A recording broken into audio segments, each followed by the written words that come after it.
Au nom du Père et du Fils et du Saint-Esprit. Amen. La paix de Jésus soit dans votre maison, sa paix et sa joie. Alléluia.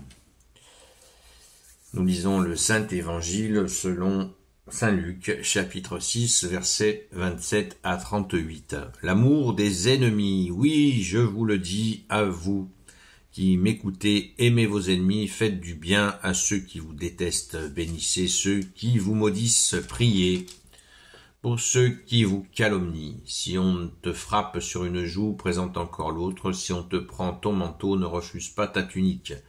Donne à celui qui te demande, ne réclame pas ton bien à celui qui le prend. Traitez les autres comme vous voulez qu'ils vous traitent.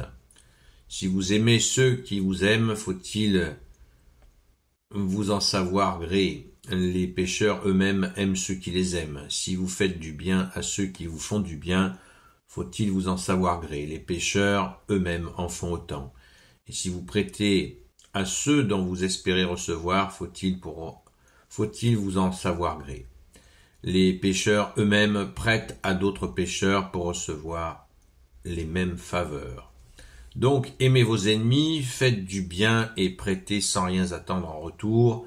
Votre récompense alors sera grande et vous serez les fils du Très-Haut, car il est bon avec les ingrats et les mauvais. Soyez miséricordieux comme votre Père est miséricordieux. Ne jugez pas et vous ne serez pas jugés. Ne condamnez pas et vous ne serez pas condamnés. Pardonnez et l'on vous pardonnera. Donnez et l'on vous donnera. On versera dans votre tablier une belle mesure, tassée, secouée, débordante de tous côtés, car on utilisera pour vous la même mesure que vous utilisez. Amen. Merci Jésus. Alléluia. Alors, cette question-là, elle bouge, elle nous remue, et souvent elle nous remue parce que nous ne la comprenons pas. Nous la comprenons au sens celui qui ferait cela serait naïf. Pour l'exemple le plus connu, à vous les catholiques, vous tendez l'autre joue. Voilà. Cela nous est dit avec mépris.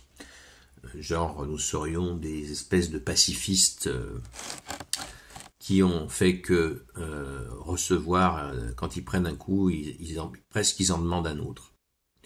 Rien n'est plus faux. Il suffit de regarder l'histoire pour comprendre que ça se passe pas comme ça. Ça n'est pas ce qu'attend de nous Jésus.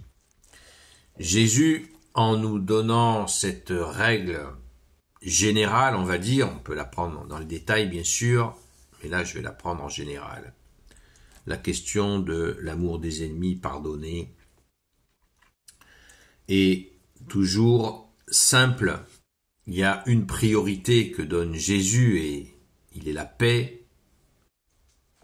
Et il y a des précisions importantes, très très importantes. Qu'est-ce qu'il y a à recevoir dans ce message global? Que Jésus ne veut pas que nous soyons une surenchère de violence. Voilà le message, ce qui ne veut pas dire que nous ne pouvons pas y avoir recours. Je répète, Jésus ne veut pas que nous soyons des hommes et des femmes de surenchère de violence, mais il ne nous empêche pas d'y avoir recours. Car Jésus nous dit, vous êtes le sel de la terre, le sel qui ne sale plus, on le jette sur le bord du chemin et les gens le piétinent. Dans une autre séquence d'évangile. Ça veut dire que Jésus ne veut pas que nous acceptions de nous faire piétiner. Quand on tend l'autre joue, on ne baisse pas casaque, on ne baisse pas la tête, on ne se soumet pas, on évite la surenchère. C'est comme ça. Et c'est ainsi et c'est merveilleux. Pourquoi? Je tends l'autre joue, précision importante, nous n'avons que deux joues. Quelqu'un nous agresse verbalement, on dit, on se dit en nous, Jésus, je te donne cette agression parce que, voilà, je veux pas faire de la surenchère de violence. Je laisse causer.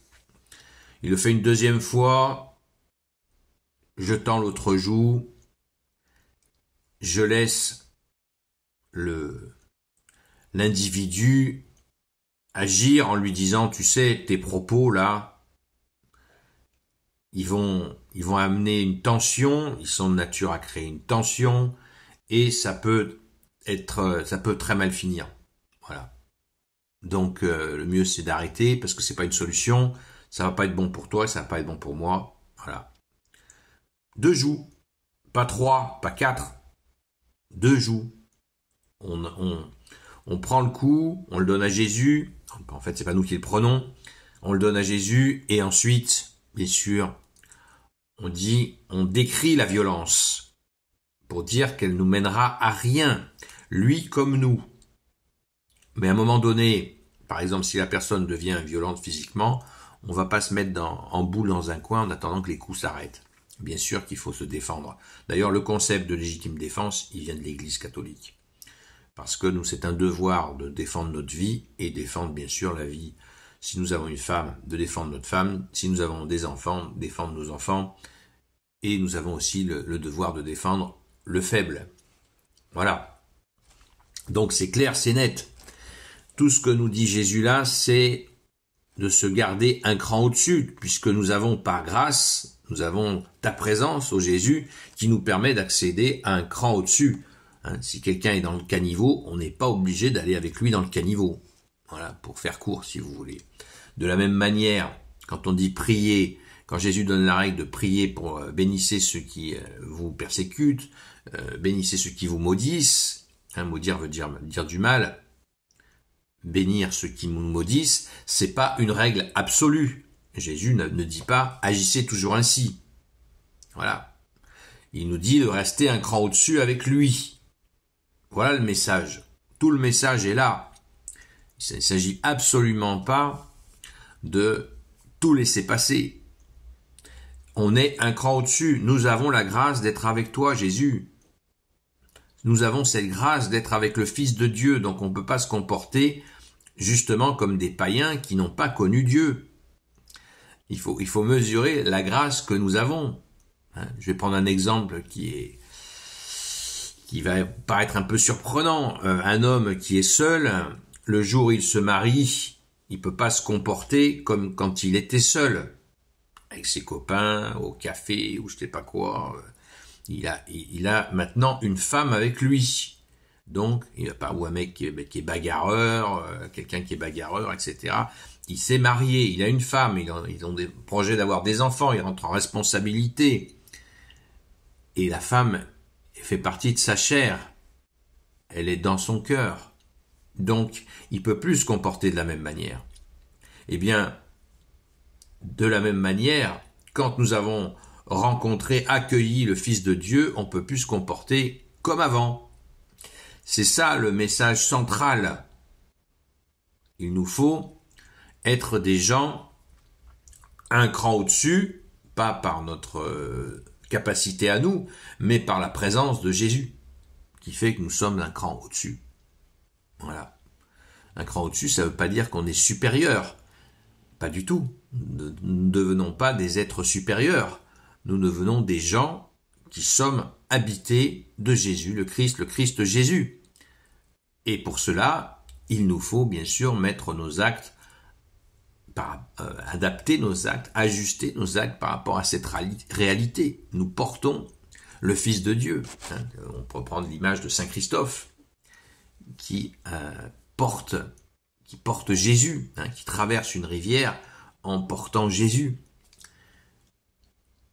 La rivière, les tumultes, et il est là, et il porte Jésus. C'est ça. Et dans ces tumultes, eh bien, comme nous savons que nous sommes habités de toi, bien-aimé Jésus, eh bien, nous ne pouvons pas nous comporter comme avant. L'exemple très simple qui nous est donné là, c'est les gens, vous invitez des gens, vous n'allez pas les inviter en fonction de votre intérêt, vous allez plutôt chercher à inviter des gens qui ne pourront pas vous rendre votre invitation. Voilà. Inviter un pauvre, aller offrir à manger à un pauvre, vous savez, quelqu'un qui tend la main dans la rue, vous savez qu'il ne va pas vous appeler pour vous dire « Tu viens dîner à la maison ce soir ?» Non. Voilà. Voilà le message central. On peut en parler pendant des heures, détail par détail. Il nous faut absolument nous rappeler cela. Alléluia. Merci Jésus. Gloire soit au Père et au Fils et au Saint-Esprit, maintenant et toujours et pour l'éternité. Amen. Ô Jésus, toi qui peux tout et qui portes tout, toi le Sauveur, toi l'Emmanuel, je te confie toutes celles et ceux qui regarderont cette vidéo ainsi que leurs proches selon ta seule volonté, ô Jésus. Sainte Marie, Reine des cieux, toi l'Immaculée Conception, toi qui écrases le serpent, toi qui as la lune sous tes pas, toi notre Mère, Notre-Dame. Saint Joseph, toi le juste et le saint, toi le sage, toi la terreur des démons. Sainte Marie-Madeleine, notre chère sainte patronne. Et vous, tous les saints et saintes amis de toi Jésus, Saint Michel Archange qui est comme Dieu, Saint Gabriel Archange, Saint Raphaël Archange, et vous, tous les anges qui servez Jésus, je vous confie toutes celles et ceux qui regarderont cette vidéo, ainsi que leurs proches, selon ta seule volonté, ô Jésus. La paix de Jésus soit dans votre maison, et souvenons-nous bien de cela. Voilà. Nous avons la grâce d'accueillir Jésus, donc nous ne pouvons plus nous comporter de la manière d'avant, où nous n'avions pas eu cette grâce de connaître Dieu, que tu es Jésus. Amen. À très vite.